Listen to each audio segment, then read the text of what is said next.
Hi sir, welcome to DD News. Now we want to understand from you that how important this Prime Minister's visit to Australia can be as far as trade relations between India and Australia are concerned. Oh, look, I think it's critically important, and I've been an admirer of your Prime Minister for some time. I invited him to come to my state, the state of Queensland, some 18 months ago. I didn't know he was going to be PM, but I knew that he was somebody that we should be working closely together with. So our mutual interest is economic growth. It's creating jobs for our people, and we have energy resources in this state, such as coal, coking coal, we have uranium, which I think India needs. Okay. We also have great educational institutions, and we welcome young people from the subcontinent coming to study in our universities. You talked about the university. Now one more thing, you also talked about the energy sector. Let me complete the energy sector. Now India has already signed a deal with Prime Minister Tony Abbott of Australia about the uranium supply. When can we expect Australia really supplying uranium to India so that the energy requirement can be fulfilled of India, because uranium, Australia has the third largest reserve of the uranium. Well, the point I make is that there was a long-standing ban in this state that I lead on uranium being exploited, but we have removed that ban.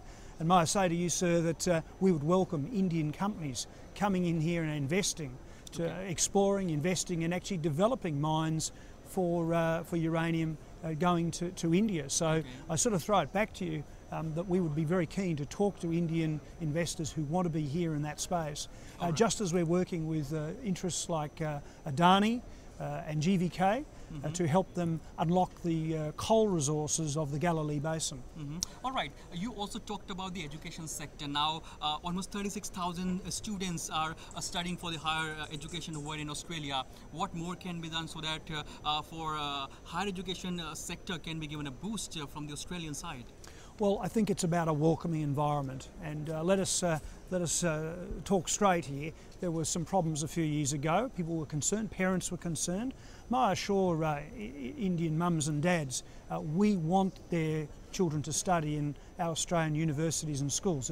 It is a safe place, it is a welcoming place, and it's a multicultural place. So there are many Indian expatriate people who live in the city of Brisbane and in Queensland, and they will tell you straight that it is a wonderful place to educate your children. Mr. Newman, my last question to you now.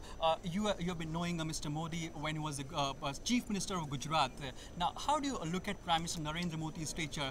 Because do you think he is now no more a national leader, but he is now a global leader as well? Oh, absolutely. Look, he has done wonderful things for Gujarat, and his mission now is to get economic growth, create jobs and opportunity for Indian people, and in doing that, he now does stride the globe as a global statesman. That is my humble opinion. And his influence, I think, will be very profound, very positive, and that is why we're very keen in Australia and in Queensland to work very, very closely with him. His visit here, I know it's part of the G20, but it is very positive, and we certainly look forward to his next trip to Australia. Indian Prime Minister's engagement here in Brisbane, we believe he'll be unveiling a statue of Mahatma Gandhi also, and there's a reception of sorts that you have organised. How do you see the connect between Brisbane and our Prime Minister's initiative for urban renewal in our country? Look, I think there's a whole range of things that we can work together on that. I used to be the Lord Mayor of this city, and this city over the last 40 years has seen a transformation. There are skills, there's expertise here that we can transfer. When I was Lord Mayor, we signed a sister city agreement with Hyderabad. This was about 5 or 6 years ago, with Hyderabad, Ipswich and Brisbane. So I have valued the relationship for a long time. That unveiling of the statue of Mr. Gandhi, I think, is critically important. It demonstrates what we're about here.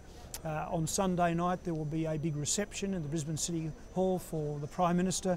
We will have members of the Indian expatriate community, people who've made a huge contribution to Queensland, and on Monday morning there will be a business breakfast as well with the PM. So there's a lot that we're doing, and people are very excited to see him in our state and in this city. तो बिल्कुल रवि, कहीं ना कहीं ये कह सकते हैं कि ऑस्ट्रेलिया में जो मोदी मैजिक है, मोदी मैनिया है, वो लोगों के सर पे चढ़ करके बोल रहा है। G20 समिट के अंदर जो रेमिटेंसेस का जो मुद्दा है, भारत बहुत जोर शोर से उठाएगा। साथ ही साथ जो काले धन को लगाम लगाने की दिशा में जो बेस इरोजन, प्रॉफिट शिफ्टिंग का मुद्दा है, उसको भी कहीं ना कहीं एड्रेस करने की पूरी तरह से भारत कोशिश करेगा।